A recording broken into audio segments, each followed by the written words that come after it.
কালিম্পংয়ের ছোট্ট বেকারি। বাইরে মেঘ নামছে, ভেতরে নরম আলো। তিস্তা আর আকাশ মুখোমুখি বসে, দুজনের মাঝে কফির কাপ আর অজস্র না বলা বছর। তিস্তা, এতদিন পর তোমাকে দেখে মনে হচ্ছে যেন কোনো পুরনো গান হঠাৎ কানে ভেসে উঠেছে। ভুলে গেছিলাম ভেবেছিলাম, কিন্তু আসলে ভুলিনি। ভুলে যাওয়া কি এত সহজ আকাশ? কিছু কিছু স্মৃতি তো মেঘ পিয়নের ব্যাগে জমা থাকে, সময় হলেই ফিরে আসে। তুমি এখনো সেই রকমই কথা বলো, কবিতার মতো। তবে একটা কথা আজও বুঝি না, আমি কি এতটাই খারাপ ছিলাম? খারাপ? না, তুমি খারাপ ছিলে না। তবে তুমি শুধু আমাকে খুব বেশি করে চাইতে, এতটাই যে আমার চারপাশটা ছোট হয়ে আসতো। আমি ভয় পেতাম তিস্তা, তোমাকে হারানোর ভয়। তোমার পাশে অন্য কাউকে দেখলেই মনে হতো তুমি হয়তো চলে যাবে। আর সেই ভয়েই তুমি আমায় আটকে রাখতে চাইতে। ভালোবাসা যদি শ্বাস নিতে না দেয়, তাহলে সেটা কি ভালোবাসা থাকে? তুমি কি জানো, তুমি চলে যাওয়ার পর আমি অনেক বদলেছি। তখন বুঝেছিলাম ভালোবাসা মানে শুধু ধরে রাখা নয়, কখনো কখনো ছেড়েও দিতে হয়। এই কথাটা যদি তুমি তখন বুঝতে, হয়তো আমাদের গল্পটা অন্যরকম হতো। আজ তোমাকে দেখে মনে হচ্ছে সময় যেন থেমে গেছে।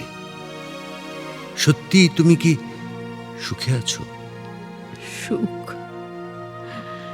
জানি না, জীবন চলে গেছে নিজের মতো। তবে আজ তোমাকে দেখে মনে হচ্ছে বুকের ভেতর একটা পুরনো ব্যথা আবার জেগে উঠছে। আমারও তাই। এত বছর পরেও তুমি আমার ভেতর থেকে কোথাও সরোনি। কিছু কিছু মানুষ সরেও না আকাশ, তারা শুধু দূরে সরে যায়, কিন্তু মনের ভেতর থেকে যায়।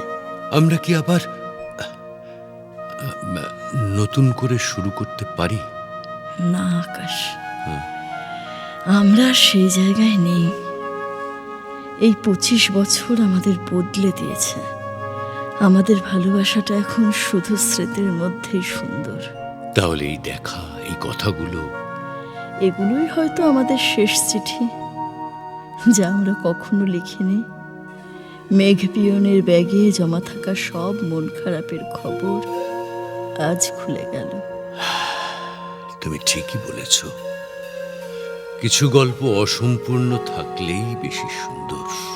আর কিছু ভালোবাসা কুয়াশার মতো, ছুতে গেলে হারিয়ে যায়। দূর থেকে দেখলেই শুধু তার সৌন্দর্য বোঝা যায়। ভালো থেকো তিস্তা। তুমিও আকাশ। যদি কখনো মেঘ পিয়নের ডাক শোনো, জেনে নিও সেখানে আমারও একটু মন খারাপ জমে আছে। তিস্তা। আকাশ। দুজন দুদিকে হেঁটে যায়, কুয়াশার ভেতর মিলিয়ে যায় দুটি ছায়া। একটা অসমাপ্ত প্রেমের